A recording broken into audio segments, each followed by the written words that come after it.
Okay, so this is part 3, the conclusion of my videos regarding what happened after turning 50, attending the Progressive in LA and Dr. Joe's 7-day event in Dallas, and asking that very important question: is there anything else?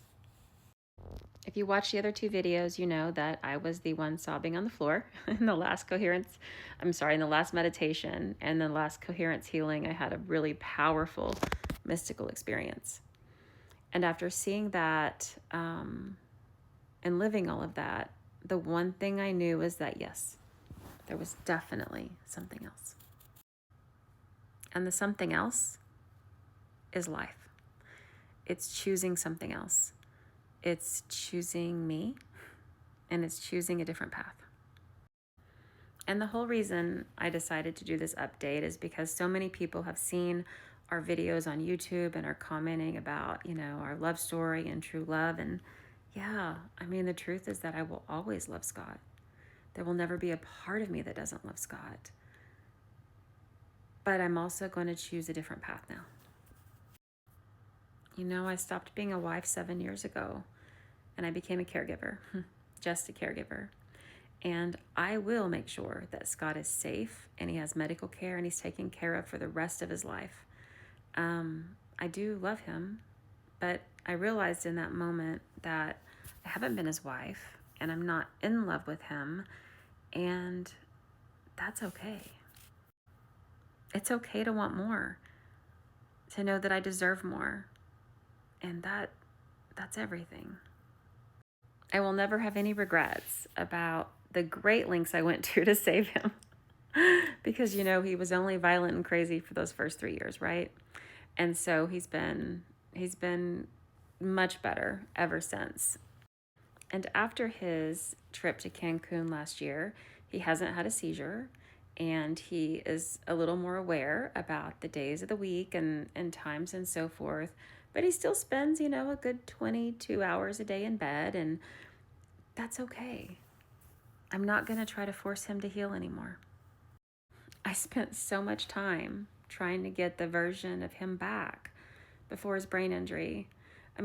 Listen, I took this guy to cognitive therapy, memory care,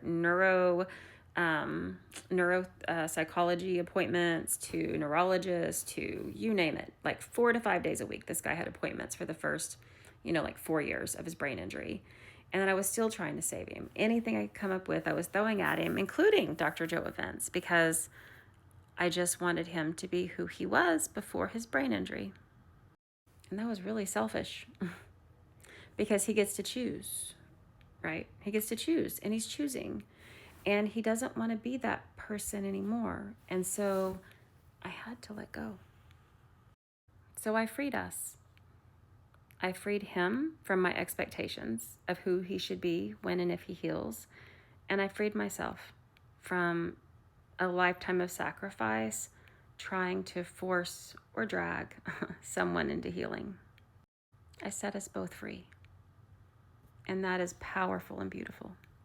And there will never come a day in my life where I don't care about him and make sure he has everything that he needs. But I'm also going to make sure I get the answer to that question: is there something else? And there is.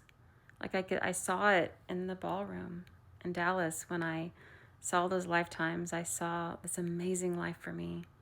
And I saw that I could still take care of Scott and make sure he's safe and that he has everything he needs, and love him and take care of him, but also let go of trying to save him and have this amazing life that is filled with adventure and travel and joy and love and hope and success and vibrance and, oh my God, everything. So to answer the question, is there something else? Yeah, there's a lot of something else. And I choose it. So the love story is still there. It's just a different kind of love now. And it involves more self-love than previously existed. So after traveling back from Dallas to LA, there were some pretty difficult moments, some pretty dark nights of the soul as I was trying to figure out how to navigate this new and very unexpected turn of events. so thankful for the friends who sustained me in the dark nights of the soul, because they got pretty dark for a minute. But I learned I love to hike. I have never hiked in my life, right? And I absolutely positively love it. And I learned that I love adventure and I want to do all the crazy things. I'm going to jump out of an airplane. I wanted to jump out of an airplane for my birthday and I didn't get to. So next stop is jumping out of that perfectly good airplane because I want to. I thought I might date, but like maybe not, because I did dip my toe in that on a dating app and very quickly decided that's insane. I don't know what some of you people are thinking, but that is horrible. Horrible. Like, what is wrong with people? Why would you think that's appropriate to say to someone that you just met? But I think the only reason I thought dating would be good was because I've never done it, right? I mean, I've been with Scott since I was 14. He was 15. So technically, I've never been on a date because we were teenagers. And so I thought, oh, well, that would be something really brave to try. But we're going to just put that one at the back of the list for a minute. Because I don't need dating. What I need is adventure, and I need fun, and I need to feel alive. I can do all of those things without that insanity of a dating app. Of course, now that I know the answer, that there's a lot more out there, and I'm going to have this amazing and glorious life that is beyond. I just want it. I want it all. So that's the plan. Scott knows, of course, memory issues make it a little challenging, and he kind of fluctuates day to day. But mostly what he needs to know, and I remind him, is that we're still family and I'm still going to take care of him. In fact, I'm taking him to Cancun in June for another tune-up from Dr. Joe. Honestly, from his perspective, not much changes because, again, he spends about 22 hours a day in bed and, he doesn't do much of anything but watch TV. So his life isn't going to change. He's still going to get to do all those things, and I'm going to make sure he has all of his doctor's appointments and all of his meds and all of his care, because he gets full-time care through the state of California. All of that's the same. The only thing that really changes is me. And I've already been on some adventures. So I hiked in New Mexico, Arizona, Nevada, and I also hiked in Oregon and Northern California. I saw Mount Shasta. It's just been the most amazing few weeks just since Dallas in April.